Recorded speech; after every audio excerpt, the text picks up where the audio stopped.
Bonjour tout le monde. Alors, Annick Lemay, astrologue, on est rendu à notre vidéo pleine lune en Sagittaire.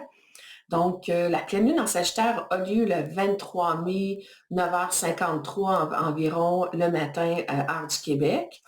Donc, on se rappelle qu'une pleine lune, en fait, c'est lorsque le soleil et la lune sont opposés dans le ciel. OK? Donc, évidemment, le ciel, le soleil présentement est dans le signe du Gémeaux. Donc, ça fait quelques jours que le soleil est entré en Gémeaux et nous avons la lune qui est en Sagittaire. Donc, la pleine lune, c'est aussi un moment, c'est comme le moment culminant, en fait, dans le mois. Donc, avec la nouvelle lune, hein, on installe des énergies, on met quelque chose en mouvement. Et là, c'est un peu comme si, tout au long de la nouvelle lune, jusqu'à se rendre à la pleine lune, on avait comme une croissance, là, donc au niveau de l'énergie. Et là, on arrive comme en haut des montagnes russes lorsqu'on est en pleine lune. Et c'est le moment, en fait, de se laisser aller, de relâcher des choses qui ont plus lieu d'être. OK? Donc, avec la pleine lune en Sagittaire, bien, d'abord, le Sagittaire, qui est-il, ce beau signe? Moi, en tout cas, depuis quelques jours, là, proche de la pleine lune, je ressens de la joie dans mon cœur, j'ai envie de m'amuser, j'ai envie de profiter de la vie. Donc, c'est un peu la représentation du Sagittaire. Donc, le Sagittaire, en fait, c'est notre aventurier. Hein, c'est celui qui a envie de découvrir le monde, d'élargir ses horizons, qui a envie de partir à l'aventure et qui est en quête d'un trésor quelconque, qui est en quête de sens, en quête d'une vérité quelconque et il a vraiment envie de découvrir cette vérité-là ou le sens qu'il recherche dans la quête qui l'habite.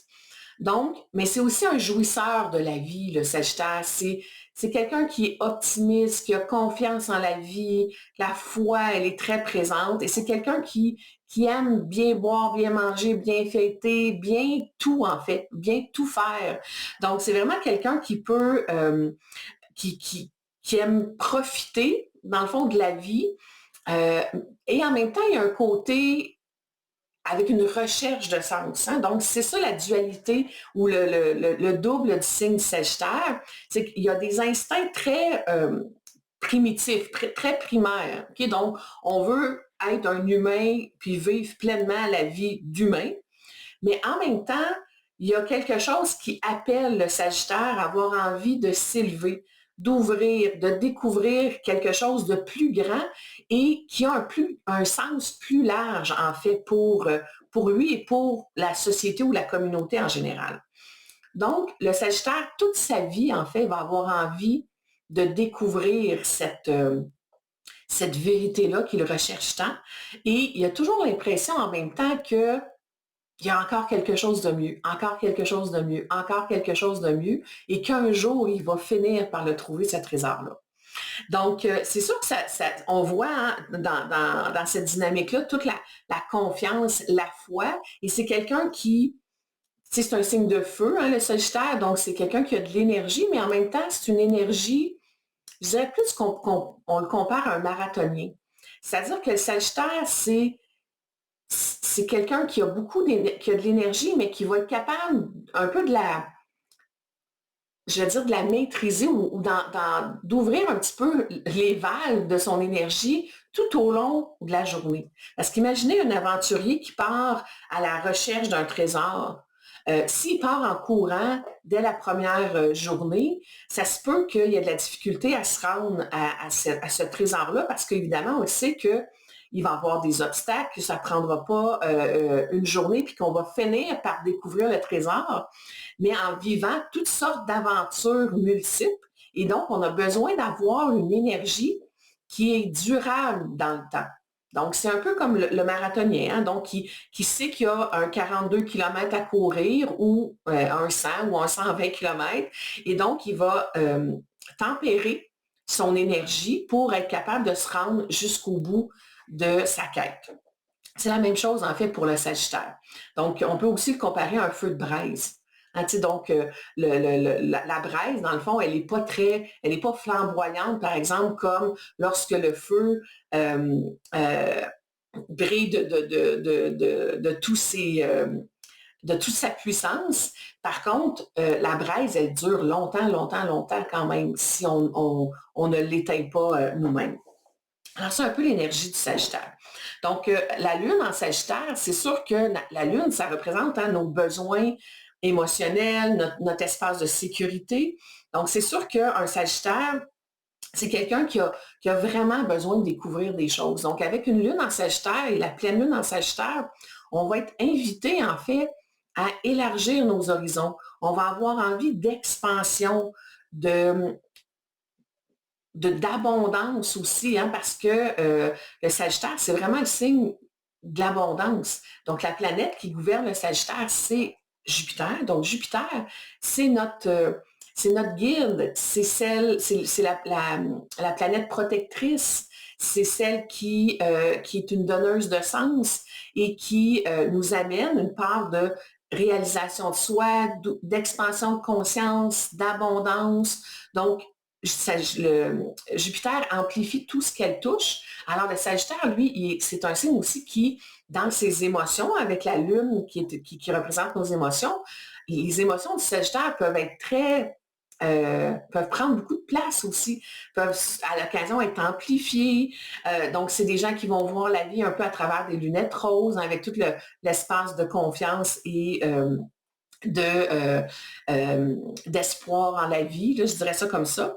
Donc, fait que c'est une belle pleine lune où on aura l'opportunité, en fait, de peut-être se mettre en action des, faire des actions, en fait, en fonction de ce à quoi on aspire. Parce que le Sagittaire nous amène vraiment dans cette quête d'aspiration où on a un système de croyances, on a des convictions qui nous amènent à aller dans une direction quelconque. Donc, ça peut être un bon moment aujourd'hui ou dans la journée qui suit pour vraiment semer justement ces graines-là vers ce à quoi on aspire.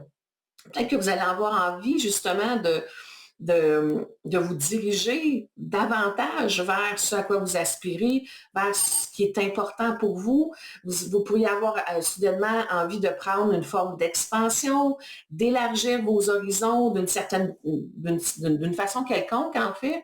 Et ça peut être aussi, tu sais, le Sagittaire, il approfondit les termes, il approfondit les sujets, il veut comprendre les grandes questions de la vie.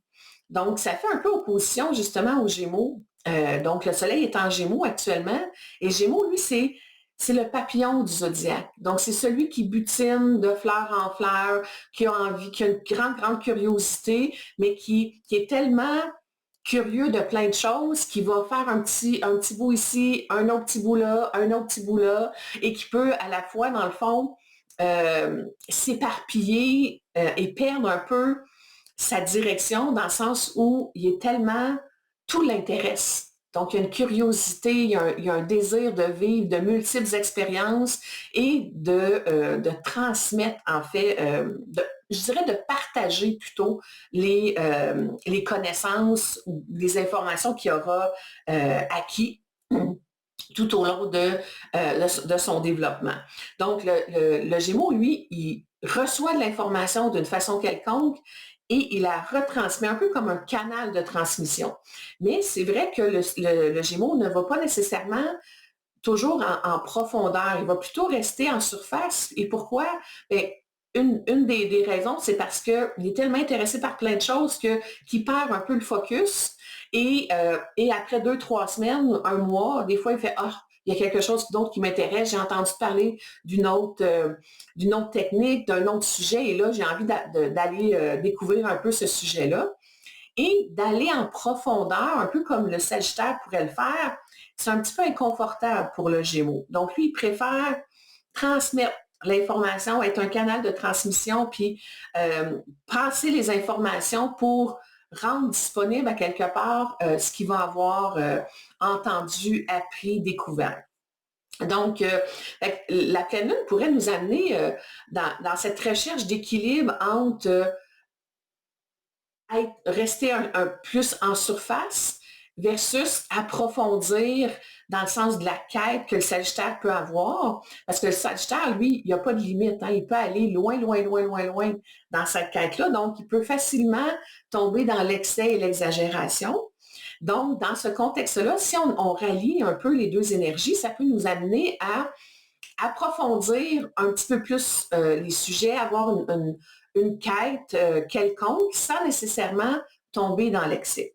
Et j'aurais envie de dire que cette pleine lune-là pourrait être très inspirée également parce qu'elle est en belle relation, autant le Soleil que la Lune avec Neptune.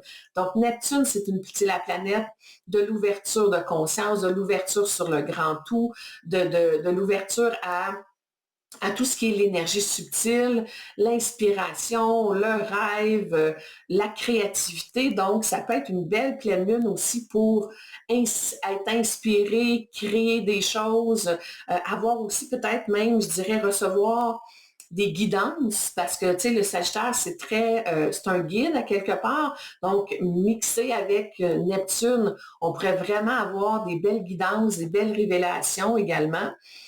Et ensuite, cette pleine lune-là, elle est aussi en accord, je dirais, avec Pluton, hein, Pluton qui est encore en Verseau.